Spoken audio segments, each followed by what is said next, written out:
So remember, my intent here is to discuss 80s and 90s electronic, industrial, and alternative music. And we've been talking about the elephants in the room, bands that dominated that kind of music in that time, bands that crossed over into mainstream popularity, bands that had a lasting legacy.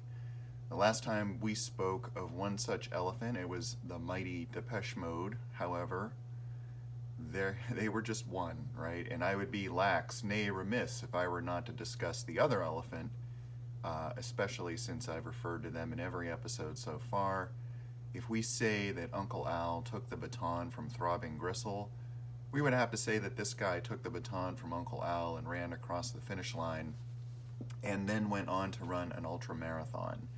And there's no point in my being coy about it because y'all read on the title of this video, you clicked on it, you're looking at the CD right now if you're watching on YouTube. Of course, I'm speaking of that guy who was inducted into the Rock and Roll Hall of Fame in 2020, winner of multiple Grammys, an Oscar, a Primetime Emmy, various Golden Globes, and the Arby's lifetime supply of curly fries. Yes, you guessed it. I'm talking about the most famous revolting Cox roadie of all, Trent Reznor, and his popular music combo, 9 Inch Nails. Finally. Now, let's roll back to the very first time that I heard 9 Inch Nails. So we're going to step into the Wayback Machine, and once again, we will set it to that summer day, that fateful summer day in 1990 when I was visiting an older friend who played me New Order's Substance. He did play one other album that day, the first few tracks at least, and it was Pretty Hate Machine. My gang of friends all latched onto that album pretty hard. I mean, what was not to like? The band name was awesome, and they had a really cool logo, which was tremendously important. And we immediately started drawing that logo on everything, I have to say. Pretty annoying about it. And the music was awesome. It was like everything else we had heard in the 80s, but with harder drums and screaming. I mean, I had heard Ministry at this point, just Twitch, I think, but this was similar, but it was even more accessible. These songs weren't just built around arpeggiators and that one Fairlight orchestra hit that everyone used. There were more guitars, there were more dynamics, there were loud and quiet bits, there were more moods, there was actual singing and screaming. It wasn't just completely distorted. This guy was clearly upset, and as teenagers, we responded to that. I mean, it's easy to diss this album because of the sheer adolescence of it, and it takes a lot of baloney for that, especially in light of how Trent's career has evolved over the years. Obviously, he's matured as a person, and so has his art. But to us, this album just made sense. We were adolescents. Trent was kind of whiny and emo, but so were we. So yeah, it made an immediate impression. It was, for us, the right album at the right time. Now, I made a tape copy of this, of course. Back when I was a young teenager, I didn't have much of a music budget, and that's just what we did. That's how we disseminated music, for better or worse. And, I listened to that whole thing over and over. Like I mentioned in the last episode, my copy of this didn't quite fit on one side of a 90-minute cassette. It didn't fit into that 45-minute side, so I never really heard the end of Ring Finger until some years later, which is funny. But for my friends and I, our industrial big three quickly became Ministry, Skinny Puppy, and 9 Inch Nails, pretty much in that order, with Nights Are Ebb and Front 242 and the other Luxapan projects somewhere behind them. Now, we were high school seniors around this time. We were probably pretty obnoxious. We were pretty wrapped up in ourselves. The gang I was in was largely a bunch of art nerds. So one guy had an airbrush. He was really talented, and I remember he made a very cool t-shirt of this picture of Trent from the inner sleeve, and it looked just like that picture, and I thought that was really cool, so he managed to put that on a t-shirt. we had at the time this year-long art club project that we were chipping away at. We were painting a huge mural downtown, and this thing was like indoors, and I want to say it was about 70 feet long or something like that. We'd go down to this building a couple times a week after school, and sometimes it would just be the kids, which is funny to think, but sometimes the art teacher would be down there with us. But it was kind of like a party. We'd all have step ladders and would be working to paint this thing. And I would bring my boom box and just blast whatever I felt like playing. So I, was the guy who was inflicting my musical taste or lack thereof on everybody else. And I'm positive that Nine Inch Nails, that this record, Pretty Hate Machine, was in that mix, along with all the other weirder stuff that we were listening to at the time. So to me, this record is really intertwined with that, and it really brings me back to a lot of fond memories of hijinks down there and fun adventures. And I kind of wonder if that mural still exists, but I have to think not. But for us and for my group of friends there, Nine Inch Nails probably helped our self-esteem a bit.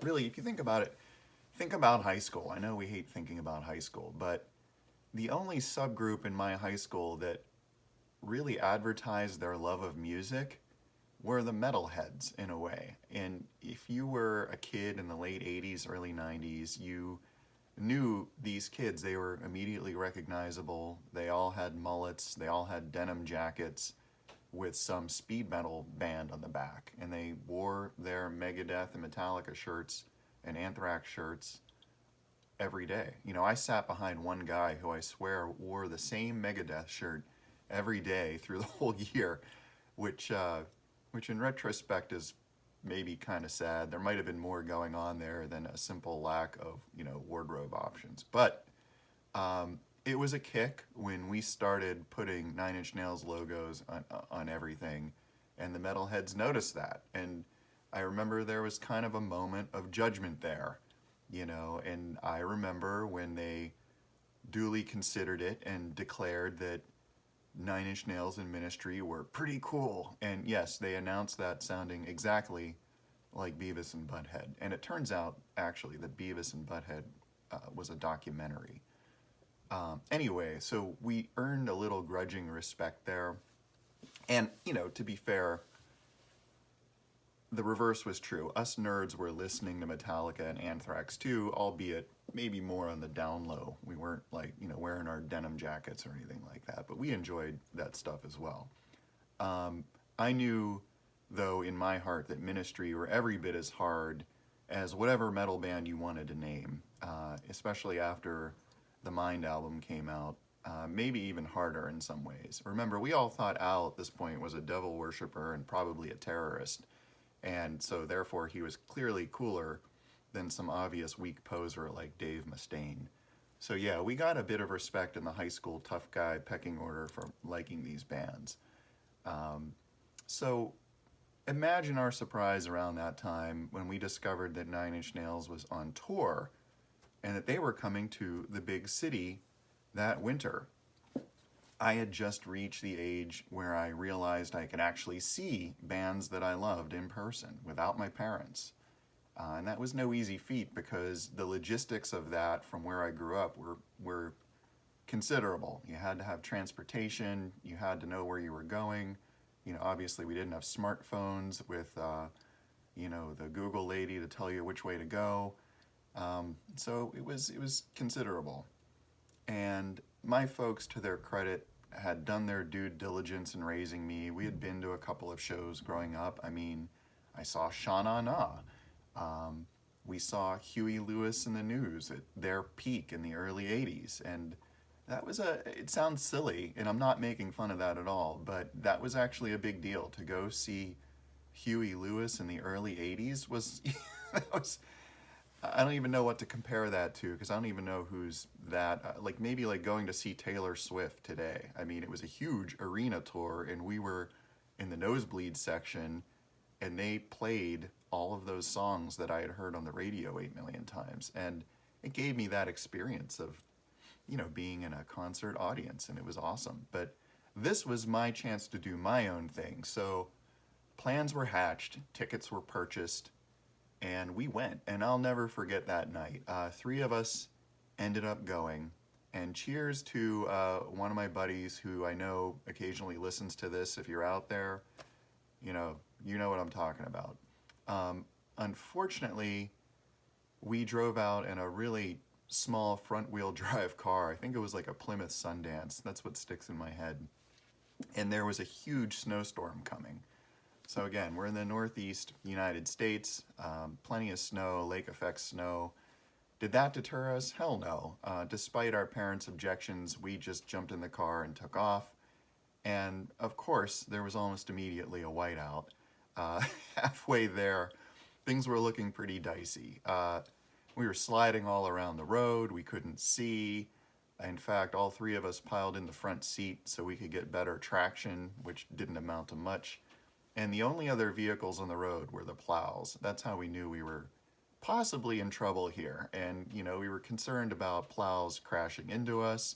Fortunately, what happened was we fell in behind one, and he plowed the way for us and was laying down cinders, so we scuttled along behind him and were able to make it to the big city.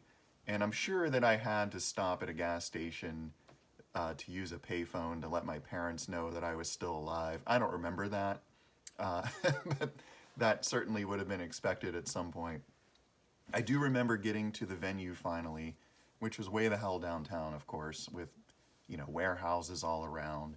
I'd visit this club quite a bit in my college years, and I'd see a bunch of bands there, and it was a great little club. But this was my first time in being in such a place, and it was pretty wild. And I think we got there late.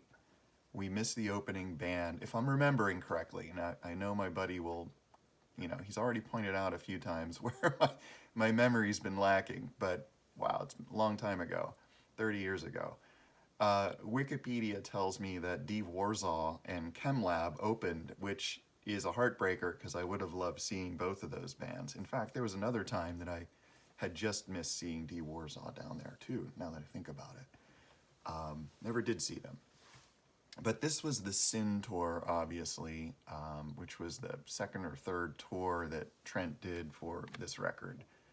And I definitely remember that it was Trent and Rich Patrick on guitar, and that Rich had his hair spiked way up. I don't remember if there was someone on drums or not. Wikipedia tells me it was Jeff Ward, R.I.P. Jeff Ward, great drummer for many Luxapan-related efforts, and that Lee Mars was on keyboard. I don't remember either of those guys at all. They might have been there, but remember, I was a kid and I was pretty well overwhelmed just being in the same room as this band. I do remember to this day that I noticed that they played every song from Pretty Hate Machine except Kinda I Want To. And strangely enough, Setlist FM confirms that. And it also tells me that they played Suck. I don't remember that, but if they did, I wouldn't have recognized it anyway, since the Pigface album wouldn't be released for a few months and Broken wouldn't come out for another year or so. So I kind of wonder if they really did play it. I guess someone said they did, who knows. But they also played Get Down, Make Love, and I'm sure we recognized that because we had all heard that track on the Sin single, which I'll talk about more in a bit. But I think we were all pretty freaked out. And we didn't jump in the pit and mosh or anything. I seem to remember us hanging out by the main board, just sort of in the middle back of the room, just sort of taking it all in. We were, 17 or 18, so guys generally from the small town, we weren't too crazy. I think I did buy a Nine Inch Nails hat at that show, and I think I still have it somewhere deep in the archives. It was like this black painter's cap with a black Nine Inch Nails logo on it. It was pretty cool, pretty subtle. But after the show, we split right away. We had to get back through the snow, so there was no effort to hang out afterwards. But it was a real adventure, and it cemented my love for this band. And now I could say that I saw them way back when they were just getting started in 1990. The next time I would see them live would be in the big city once again, but that would be 4 years later. on the Downward Spiral tour, and it would be in a giant packed arena, not a club. And yeah, quite a different experience, not even close to the same experience. So it was awesome to be able to see some version of Nine Inch Nails in a very small club. But yeah, my first live industrial show, it made a huge impression, and my friends and I, we were fully converted. So at the time, we wanted to know who were Nine Inch Nails. Again, this was pre-web, but we quickly figured out that the band was just one guy with a few folks helping in the studio and live. And, you know, again, this blew our tiny minds. This guy was clearly the next Al Jorgensen, right? Because on Twitch it said Ministry is Al Jorgensen, or Alan Jorgensen. And on Pretty Hate Machine it said Nine Inch Nails is Trent Reznor, period. And that was impressive. One person had put all of this together. So where else did we get our information? We had the liner notes here, of course, which are actually pretty good. Had basic info and the lyrics. We had the videos for Down in It and Head Like a Hole, which were on MTV. They were pretty much in heavy rotation at that point in time. And, you know, more than most other industrial artists around that time, Trent got a lot of press. So he was really the true crossover artist in that genre. There were MTV interviews, there were magazine articles, and it was obvious his star was just on the rise. He had a wider appeal than most other industrial rock bands at the time. And I have a few ideas of why that is that I can talk about in a bit. But in the studio, according to these liner notes, he had help from Flood, who was someone that we had heard of from other records. Flood did some of the production, and also Adrian Sherwood and Keith LeBlanc were on there too, and they were credited with helping Al with Twitch, so there was a connection there to what we already knew. And we found out through interviews that Trent grew up in northwestern PA and then moved to Cleveland, which was his big city, which wasn't terribly far from us. So apart from everything else, we had this idea in our minds that he was a local boy who made good. One more reason to like him. So let's talk about this album a little more closely. The title. So strangely, I haven't heard the title discussed very much. I think people just take it, on face value, or maybe the meaning is just a lot more obvious than I thought as a kid. But looking at it in hindsight now, my take on the title is that it's sort of a very emo diss of a girl or like a possible love interest. It's not quite misogynistic, but it's like along those lines, and it's something that an angry teenage guy might think. You can just imagine teenage Trent writing bitter love poetry about how some girl did him wrong, and maybe he goes up to her at her locker the next day with all his buddies egging him on, and he's like, "You're such a pretty hate machine," and all the guys go, "Ooh." I mean, that's it's absurd, but it's practically a scene in a John Hughes movie right there. I mean, it writes itself. So yeah, that interpretation is corny and stupid and cringy, as they say. But again, it's in line with most of the lyrics on this record. And it's a very emo record, right? Not terribly subtle. All the lyrics are about dissatisfaction and being let down and not being able to control your emotions or your desires. And, I didn't really think about what the title meant until recently. And as a kid, I certainly never gave it a second thought. And if I had, I probably would have been like, well, yeah, that makes sense. The artwork, not a lot going on here. The photo is actually a distorted circular saw, I understand. I heard recently that the original artwork went missing, so when they did the remaster a few years back, they had to try to just recreate it. Like they had to go out and buy another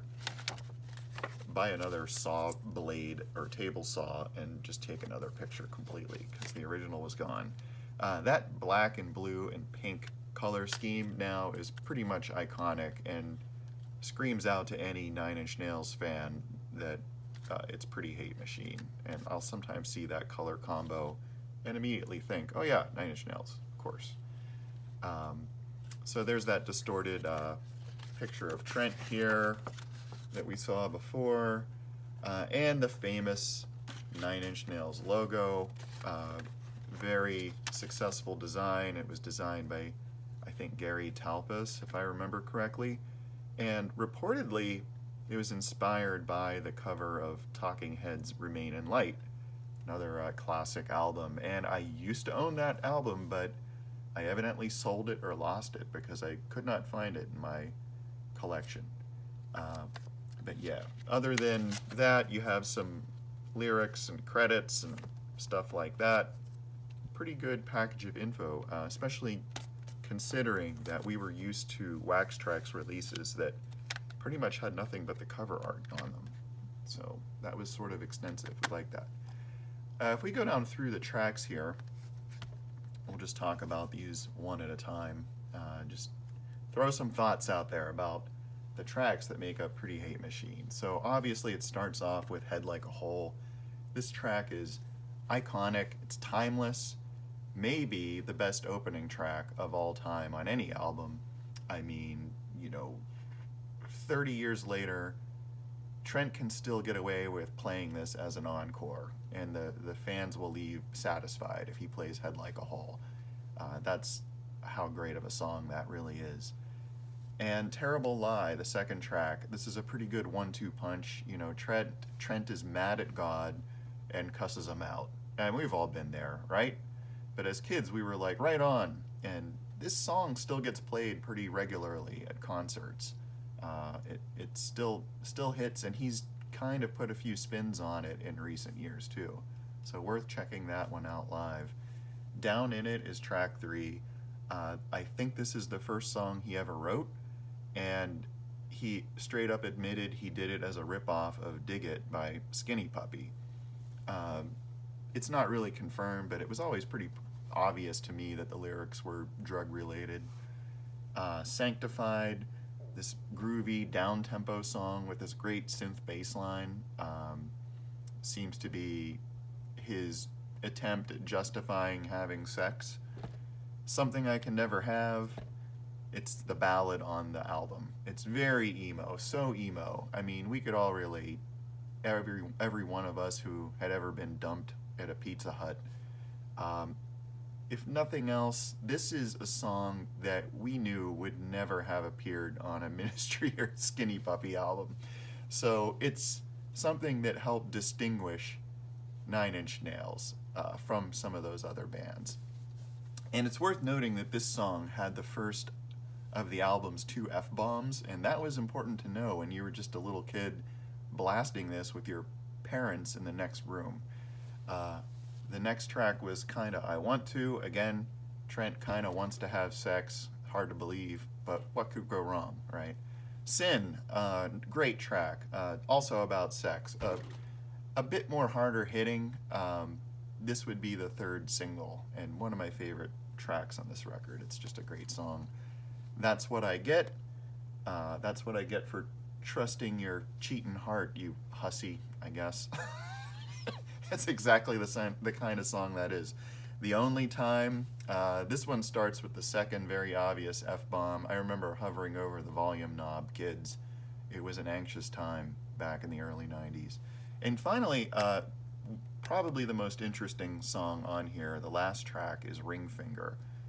And it might be the darkest track lyrically, and to us as kids it was a bit of a head scratcher. And read the lyrics or listen to this song and try to figure out what's going on. And it was really a hint at where Nine Inch Nails would go in the future, especially on their next release, which was quite different from Pretty Hate Machine.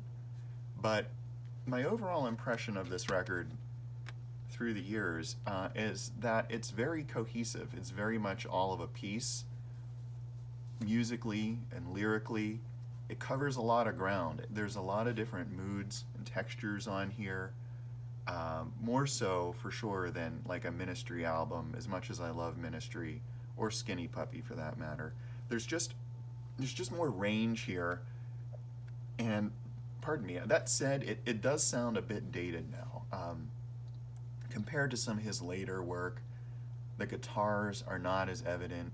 The synth work is more obvious. But remember, this was 1989 when he wrote this and recorded it, and I didn't hear it for another year or so. So this album kind of came out, and I think it was a slow burn, right? It wasn't immediately popular, which is kind of hard to remember in retrospect, but it took a few years for this record to really sink in, and by 1991, I think the world was opening up to Nine Inch Nails, and all of this was coming together for Trent.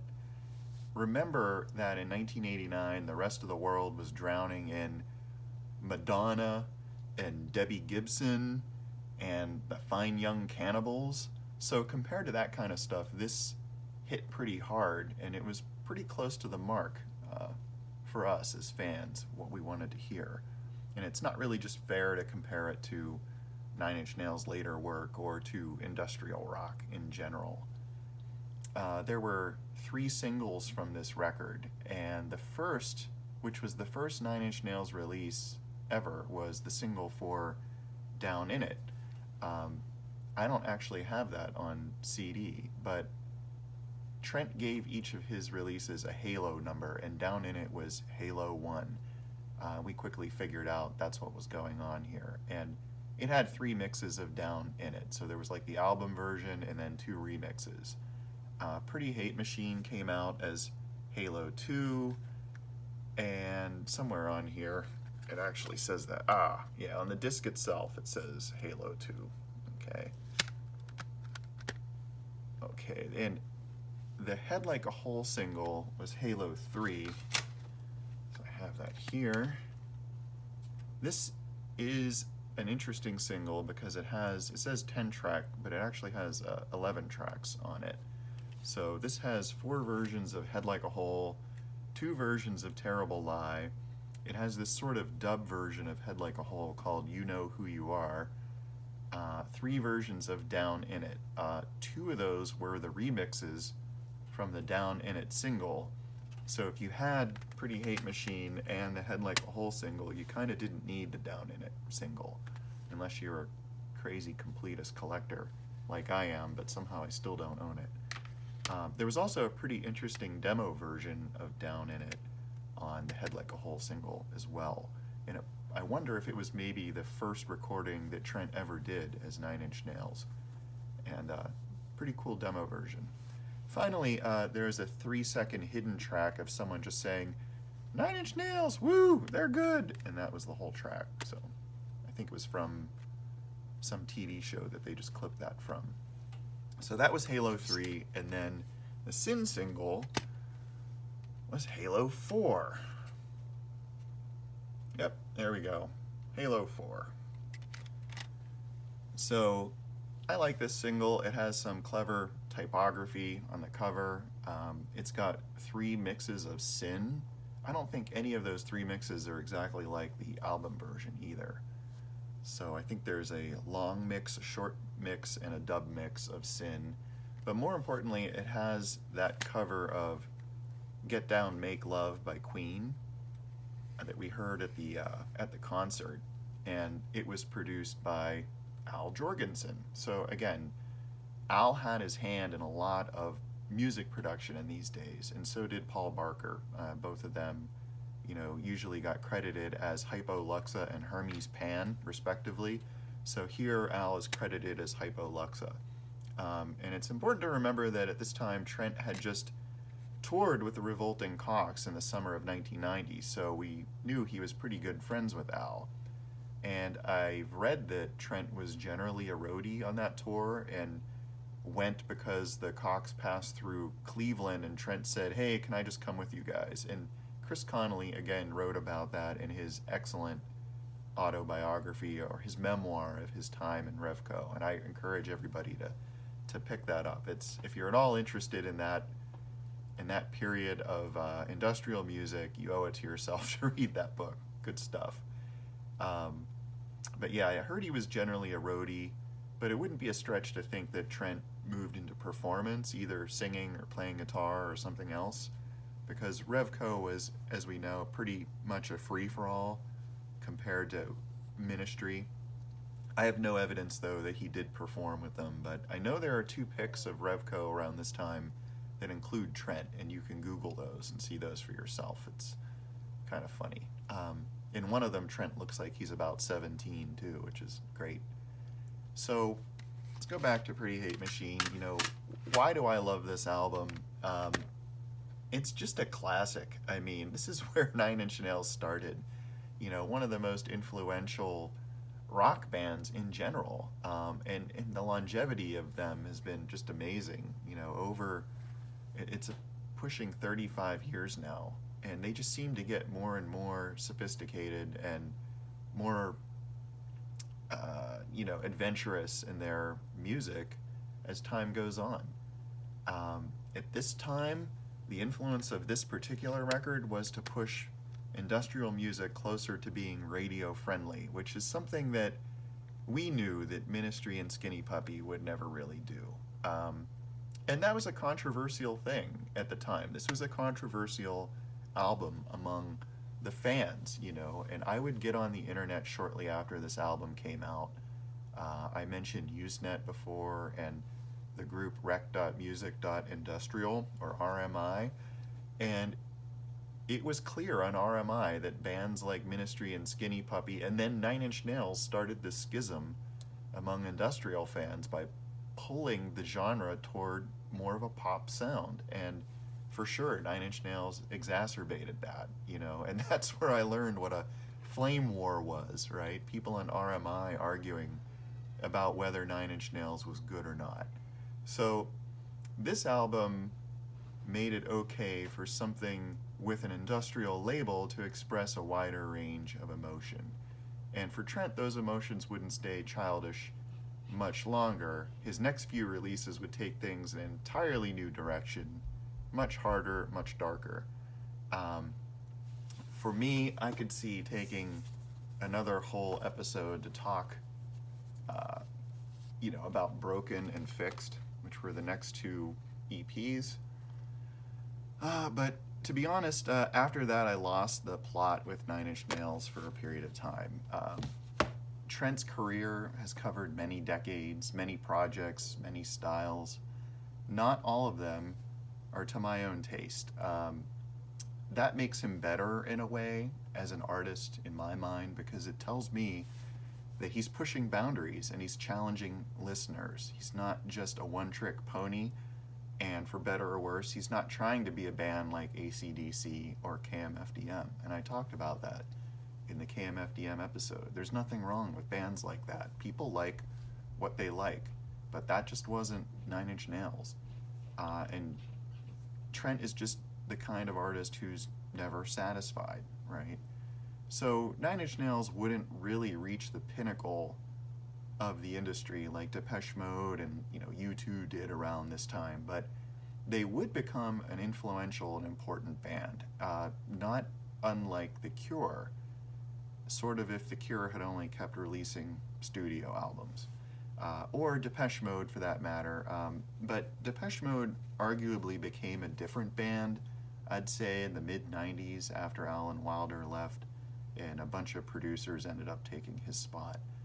But Nine Inch Nails has kept going with remarkable consistency. And maybe the key there is that they're really just one person. So band dynamics have played less of a role in what Trent is doing.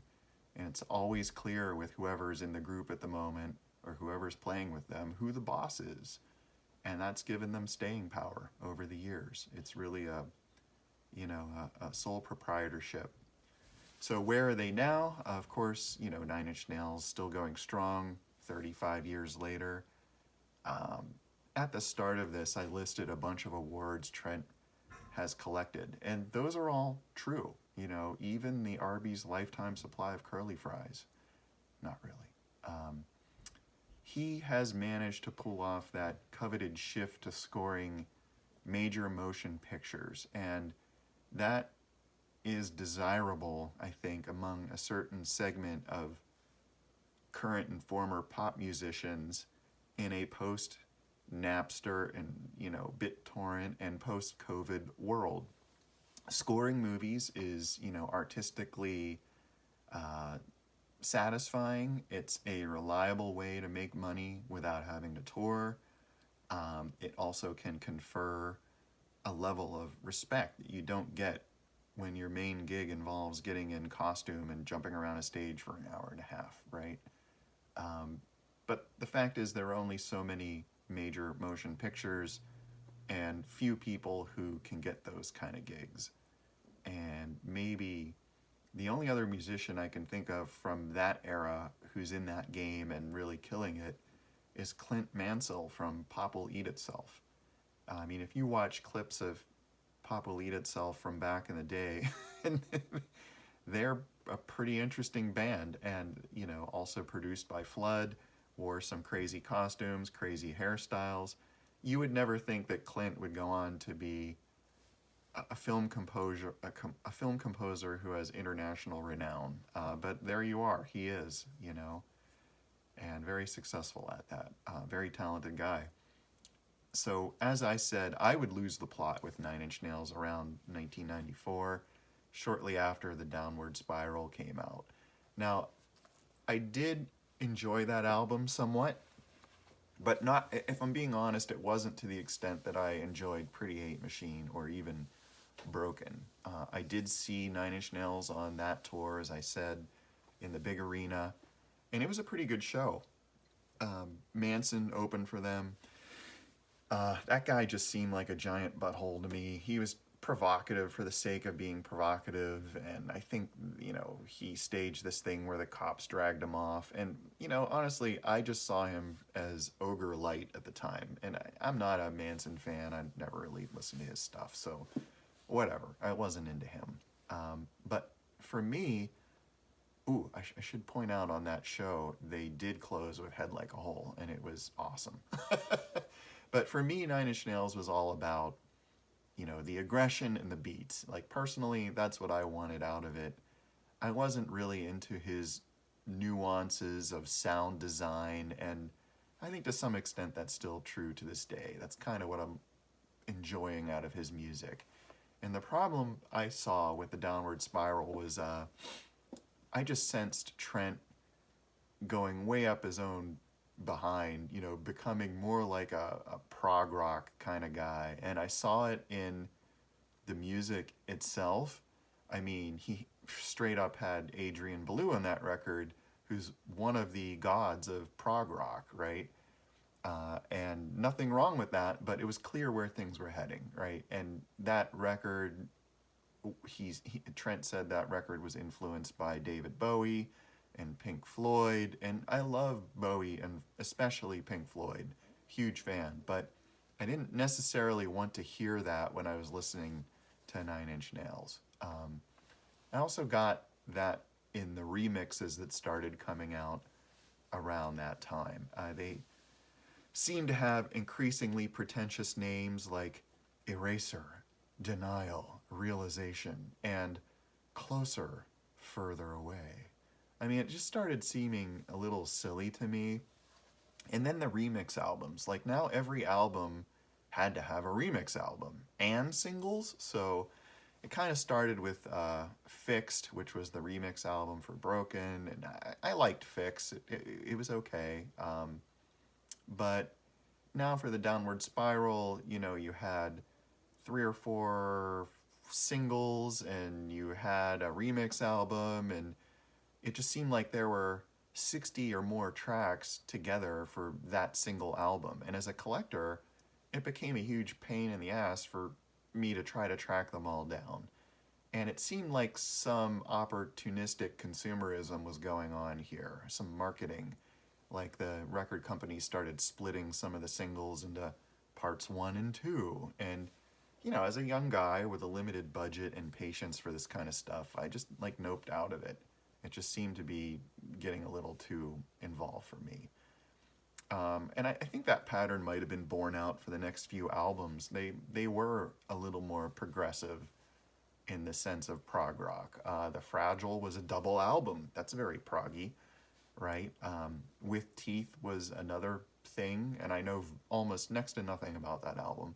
Year Zero, I knew was tied to some involved alternate reality game, which, I don't know, it just struck me as silly. It just didn't interest me at all. So I saw nothing from what little leaked to me from those records to kind of pull me back in. But I did pick them up again around 2006 when they did The Slip. It was somewhere around there. Maybe because he chose to give that album away, so someone tipped me off to it and I downloaded it. I had nothing to lose by checking it out. And I found that it was back to basics music. It was a really stripped down album. There were like 3-minute songs on there. It was simple instrumentation. There wasn't a lot of nuttiness, no, like very little silliness on that record. And something about that approach appealed to me. And he did the Ghosts 1 through 4 albums around that time too. I think it was just before The Slip came out, if I'm remembering correctly. But again, that project struck me as being very original. And as an IT guy, I appreciated that I was able to listen to those Ghosts records while working. They were, put me in a good headspace. I could appreciate them in different ways than I would just music with a lot of shouted lyrics on them. So I guess I was back on the Nine Inch Nails bus around that time, and when Hesitation Marks came out, I was ready to fully jump back in. And I bought that album, listened to it over and over, loved it. I saw them on that tour, I think it was 2013 or so, and it was definitely the most mind-blowing show I've ever seen. It was really well done, and maybe I'll talk more about that sometime. But I don't think I ever listened to the 3 albums I skipped. Maybe I should do that and film one of these stupid reaction videos. Guy listens to Nine Inch Nails after 20 years and reacts. Give me a break. If I really am stretching my memory, I might have listened to them once. I think a friend let me borrow them around 2015 or so when he was shocked that I hadn't heard them yet. But I gave it back. I have no impression. If I did listen to them, it left no impression at all. So I know in a way that there will be more Nine Inch Nails for me to discover at some point, even if Trent stopped releasing music today, if I could be bothered to go back and listen to it. So for me, it's maybe a little insurance policy that there's always going to be something more that I can discover with this band. So what else did they do? I was on board for the EP trilogies, which started in 2016. They were all right. To me, there were some hits and misses on there, but every track doesn't have to be what I want to hear, and I could appreciate that. So pretty interesting releases overall. But at this point, I had maybe a better appreciation for how Trent was stretching out, and he had brought Atticus Ross into the band, and I definitely listened to each of those EPs more than once. I found them interesting. So that's about all I have to say about Pretty Hate Machine specifically. I might discuss some more Nine Inch Nails in the future, but they remain, I think, in my mind, one of the top 3 industrial bands of all time, if for no other reason than their sheer influence and longevity, right? They're still creatively viable, and I can't say that about a lot of the bands that I've talked about so far. These are all bands that I love, but to still be creatively viable 30, 35, 40 years later, as good as some of your music may have been, that's not easy to do. And Nine Inch Nails are still out there doing it. And I can honestly say I'm still a fan.